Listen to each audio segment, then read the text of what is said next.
Over the course of more than 50 years of writing, Stephen King's novels have explored nearly every type of monster, sometimes over and over again. Vampires, zombies, ghosts, aliens, even killer cars more than once. But in all of his stories, there's only one that has fully delved into one of mythology's greatest monsters, the werewolf. And that's with one of King's most unconventional novels, Cycle of the Werewolf. Published in 1983, you can either call Cycle one of King's shortest novels, or the longest calendar ever written, but more on that in a few minutes. Tracking a mysterious werewolf terrorizing the small town of Tarker's Mills, Maine, Cycle of the Werewolf takes place over the course of 1 year, marking each month with a short story about a victim. But while this novella may be one of King's more obscure works, its adaptation may be one of his most well-known, Silver Bullet. When I think of Stephen King, I always think of one defining term that can be applied to his most emblematic stories,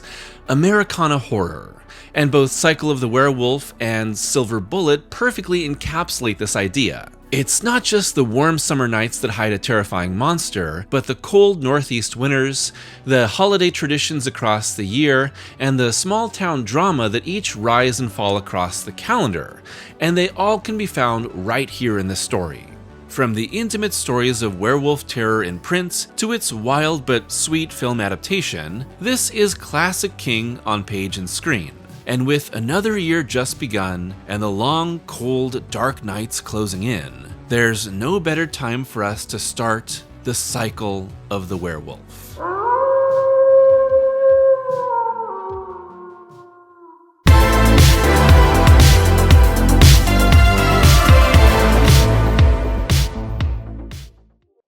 Something inhuman has come to Tarker's Mills, as unseen as the full moon riding the night sky high above. It is the werewolf, and there is no more reason for its coming now than there would be for the arrival of cancer, or a psychotic with murder on his mind, or a killer tornado.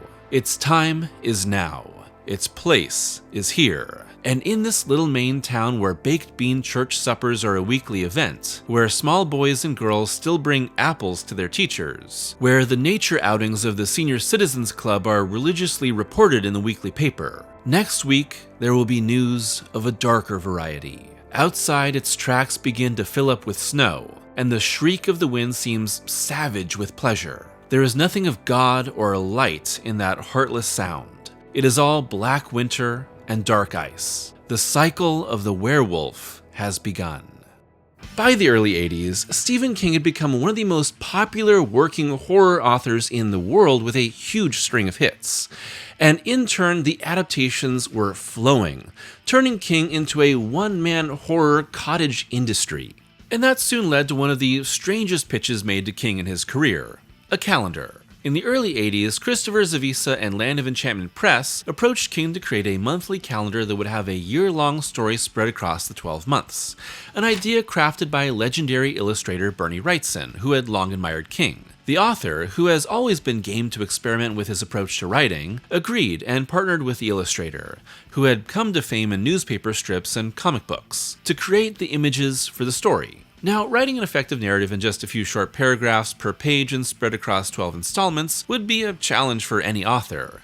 But for King, it was a different sort of challenge, writing as little as possible.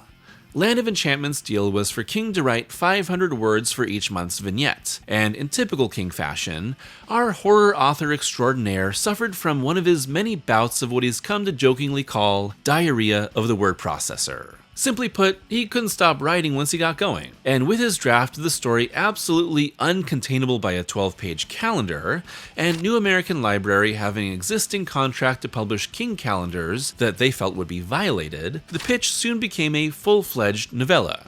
Still published by Land of Enchantment, but now coming in at 127 pages and published in November of 1983, with Bernie Wrightson's illustrations now spread across the book to punctuate its chapters. But what makes the novella, now titled Cycle of the Werewolf, so fascinating is that it still bears all the hallmarks of its calendar origin. The story, which tracks the attacks of a werewolf in the little town of Tarker's Mills, Maine, takes place across 12 months, with each of its chapters happening on the night of each month's full moon. And as the story progresses, you can see its narrative slowly take over more and more of King's mind. January through June each have about 3 pages of story, not including Wrightson's illustrations.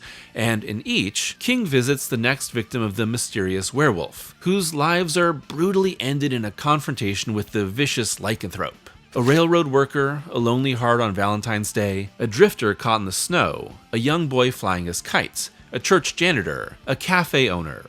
Each are given a really effective little snapshot of their life leading up to this moment, and the brutal, sudden end each meets. It leaps at Alfie, and Alfie tries to dodge, but he trips over the coffee urn and goes sprawling on the red linoleum. There is another shattering roar, a flood of warm yellow breath, and then a great red pain as the creature's jaws sink into the deltoid muscles of his back and rip upward with terrifying force. Blood sprays the floor, the counter, the grill. Alfie staggers to his feet with a huge, ragged, spraying hole in his back. He is trying to scream, and white moonlight, summer moonlight, floods in through the windows and dazzles his eyes. The beast leaps on him again. Moonlight is the last thing Alfie sees. Really, what I love most about Cycle of the Werewolf is that it's the best of both of King's worlds.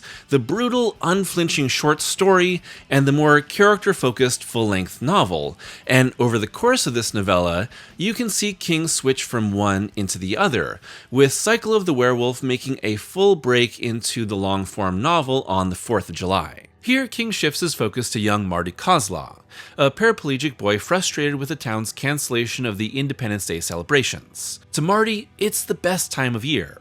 Unhappy with his parents, especially a gym coach father who seems awkward and distant around his inability to walk, all Marty wants is to celebrate with some fireworks. Enter Uncle Al, the rascal and rule breaker who gifts his nephew some small fireworks he can use after everyone else goes to bed. This, of course, leaves our boy vulnerable to the prowling werewolf. But while the pattern of the previous 6 months has led us to believe we're following the story of another victim, King subverts our expectations in a great way, with Marty throwing a full pack of firecrackers in the monster's face, taking out one of its eyes. Now, Marty is the only one to have seen the full moon killer and lived to tell the tale, with both parents and authorities unsurprisingly not believing his claims that it was a werewolf, blaming it on shock. But to Marty, this is the start of his hunt for the true killer, who will be missing one eye, that will define the rest of the book, taking us through the fall, with a werewolf who is now trying to hide its kills, and into the winter for a final standoff between boy and monster, with Uncle Al crafting 2 silver bullets for Marty here just in case he's telling the truth. Cycle of the Werewolf is constantly punctuated by holidays and celebrations, events that mark not just the passage of time, but the American backdrop of it all, even if it violates, the laws of space, with King saying, "Any dedicated moonwatcher will know that, regardless of the year, I have taken a good many liberties with the lunar cycle, usually to take advantage of days, Valentine's, July 4th, etc., which mark certain months in our minds. To those readers who feel that I didn't know better, I assert that I did, but the temptation was simply too great to resist." But I think this really highlights what is the backbone of many King stories, Americana. And personally, this is something that's drawn me into King's work over and over again, and it's a thread that ties him to a lot of his contemporaries, like David Lynch, Steven Spielberg, or Cormac McCarthy. The subjects of these creators is not just America, but Americana, the ideas of America, the mythology, the meaning and morality of the history of the United States and where it's going. How positive or negative they are about that depends on the creator and the individual creation. So many of King's stories are all about small American towns, the post-World War II Golden Age, or certain elements of the American dream.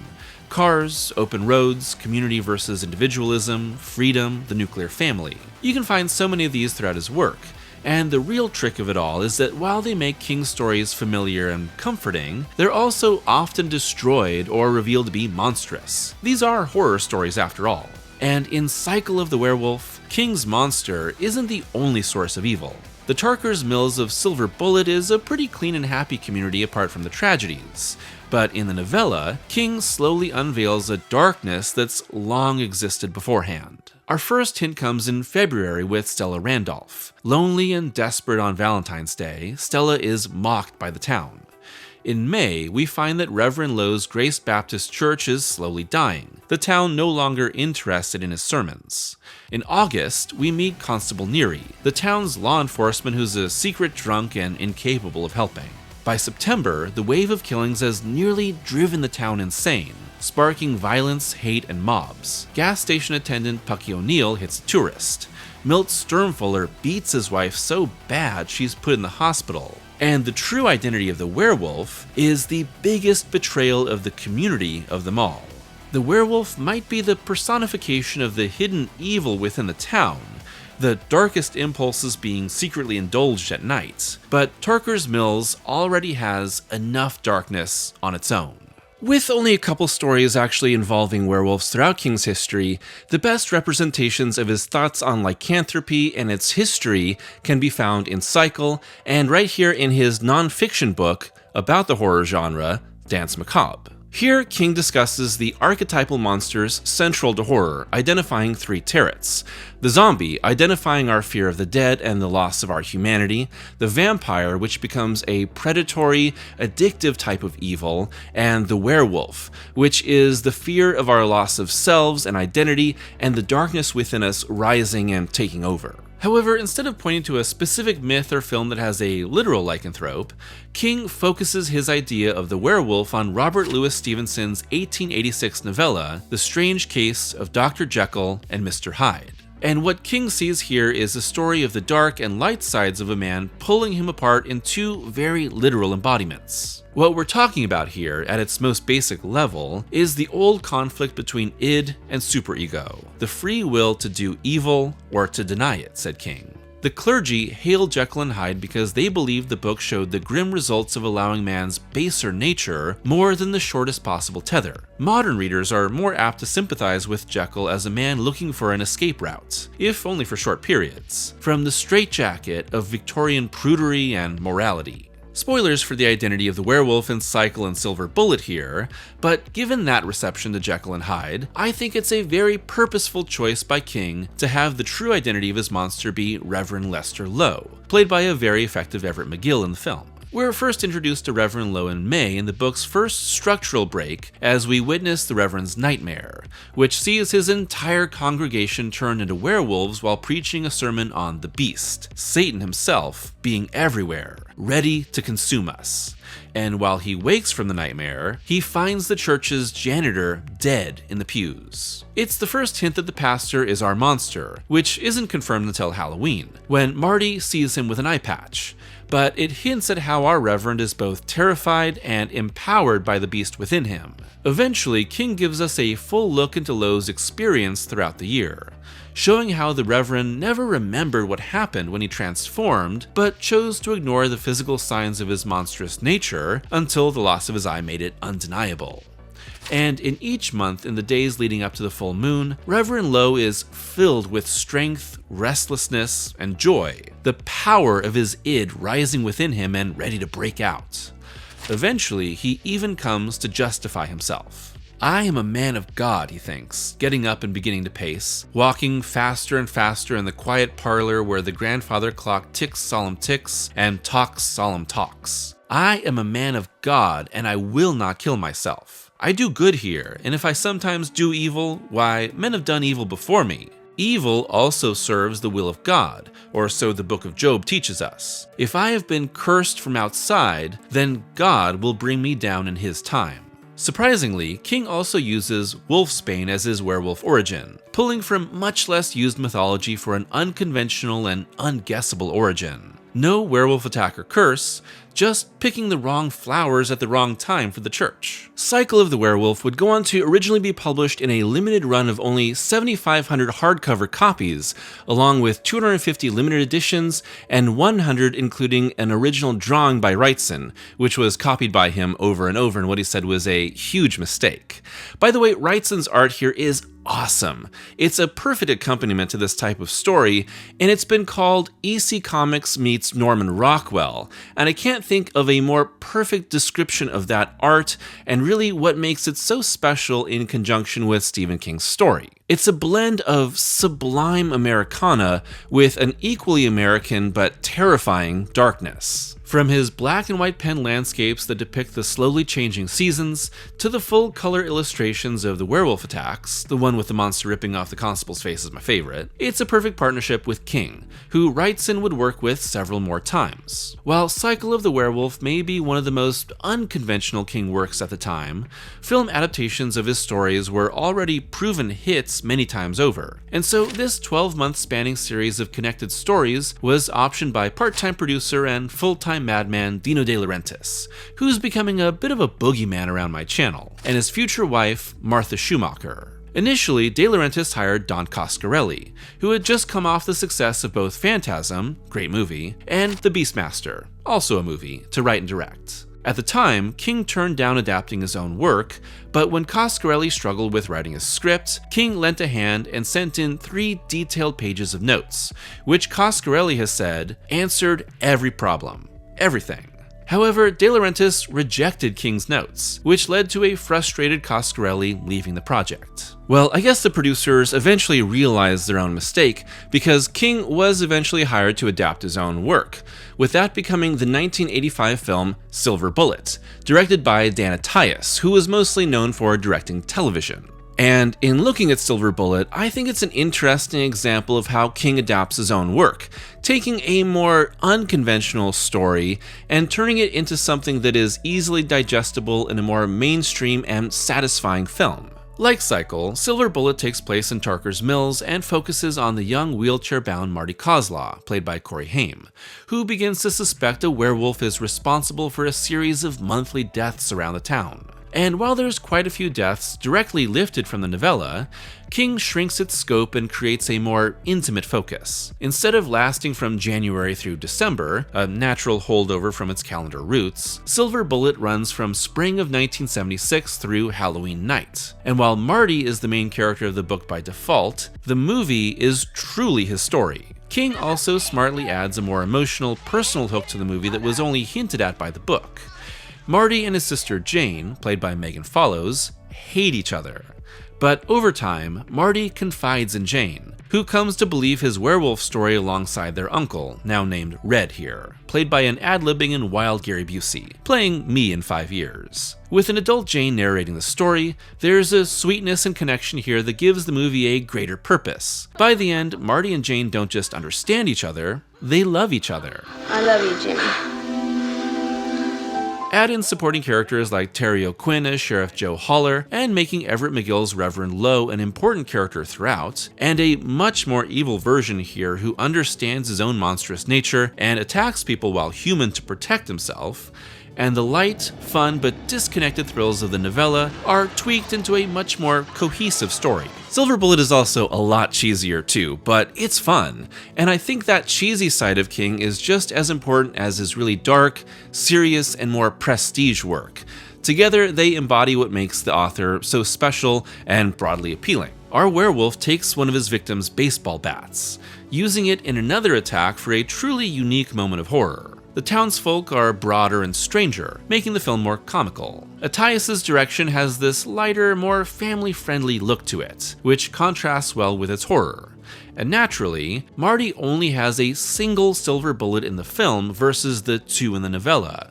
One is just much more dramatic. As Marty, Corey Haim, in one of his first roles, is sweet and just a little rebellious. But in a lot of ways that are similar to other King works like It or Stand By Me, his rule-breaking and sleuthing is what saves the day in the end. A little bit of kid power to beat back the evil. And he's helped along the way by Uncle Red and one of the most outlandish gifts I've ever seen given to a child. Sure, Marty may not be able to walk, but his uncle gives him what every preteen boy dreams of. A rocket-powered ramshackle wheelchair-turned-tricycle that is illegal to drive on most public roads. This is, of course, not in the book, but it's a very King movie idea. Like, yeah, our main character is in a wheelchair, so it's gonna be kinda hard to get him from location to location for the sake of a dynamic movie. What do? Motorize the wheelchair. No wait, a wheelchair with a V8 engine. It's fun, it really doesn't have much to do with the plot besides a wild car chase, and the most important moments have nothing to do with it. But it sets the movie apart from other werewolf films. They definitely didn't have rocket sleds in the Lon Chaney Jr. Wolfman. Those old bastards barely knew how cars worked. The best part of Silver Bullet? The family dynamics. I think that one advantage the film has over King's original story is that King refocuses the film to really be about how Marty and Jane's brother-sister relationship changes over time and improves because of the werewolf. Is it a little cheesy? Sure. But go ahead and call me a big softie because seeing these two siblings love each other by the end gives this story a level of sweetness that is rare in the genre. And in the end, Jane's voiceover, which has seemed like a recounting of her brother's death, is revealed to actually be a sweet little tribute to someone she loves, with our whole family surviving by the end. I wasn't always able to say that, but I can say it now. I love you too, Marty. Good night. So I can only assume that Marty accidentally rolled out into traffic shortly after the movie ended. The worst part? Probably the actual monster costume. Made by Carlo Rambaldi, whose track record on creature effects on my channel is spotty, the fully transformed werewolf is pretty poor when seen as a whole. Really, it kinda just looks like a fuzzy, two-legged black bear with maybe a little bit of stuffed animal thrown in. But despite that, most of the film cuts around the details in favor of quick glimpses, scares, and McGill doing most of the heavy lifting, both in and out of costume. It all climaxes in the werewolf attacking Marty in his home, where he, Jane, and his uncle all wait with a silver bullet, finally putting down the monstrous Reverend and ending the cycle. He waits, and as the werewolf lunges again, he fires. Magically, the beast's other eye blows out like a candle in a storm wind. It screams again and staggers, now blind, toward the window. The blizzard riffles the curtains and twists them around on its head. Al can see flowers of blood begin to bloom on the white cloth, as, on the TV, the big lighted ball begins to descend its pole. Both Cycle of the Werewolf and Silver Bullet may not have the biggest ambitions or the largest cultural impact, but they both perfectly embody what King does best. Horror that feels like it could happen right next door. It's comforting, it's scary, it's unforgettable, and it could come from none other than Stephen King. And like months on the calendar, it won't be long until these horrors return to our lives. And with a new year underway, the cycle of the werewolf may have just begun again.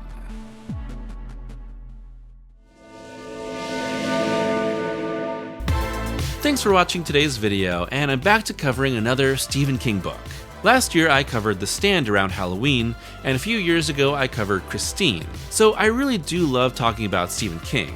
And when I was thinking about what I wanted to talk about next, I realized that the beginning of the new year was a perfect time to talk about Cycle of the Werewolf and Silver Bullet. This is a less discussed and less well-known Stephen King work, but I do think that Silver Bullet has a pretty popular reputation. It's definitely in the top 13 werewolf movies ever made, which is a list that I will hopefully be making later this year. But I really enjoy Cycle of the Werewolf. It is a really fun novella, Bernie Wrightson's illustrations are awesome, and it just blows by super fast. You can read the whole thing in one sitting, and I think it's really satisfying. Obviously, its calendar origin is really strange, but that does make for a really unique novel, and it wouldn't have been this way if it wasn't for that origin. So I'm glad that it started out that way because it's unlike any other Stephen King book.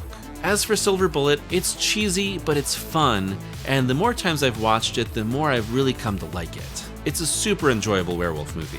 And those elements like the werewolf having a baseball bat or the rocket-powered wheelchair are strange, but they really do set it apart. It's super fun, and it's one of the most enjoyable Stephen King adaptations still. I'd love to hear your thoughts on Cycle of the Werewolf and Silver Bullet, as well as other King novels that you'd like for me to cover later in the year, as I'm sure that I'll be doing another one of these videos fairly soon. As always, a huge thank you to my members and patrons for their continued support, and if you'd like to be a member or patron, it's only $2 a month for early access to every video, and exclusive reviews, with January's exclusive review voted to be a review of The Princess Bride. I also recently crossed my latest goal for supporters, which means that it's time for me to do my next goal video, which is covering the first season of David Lynch's Twin Peaks. So look for that coming very soon. And until next time, I hope that you're taking care of yourselves and watching out on a full moon.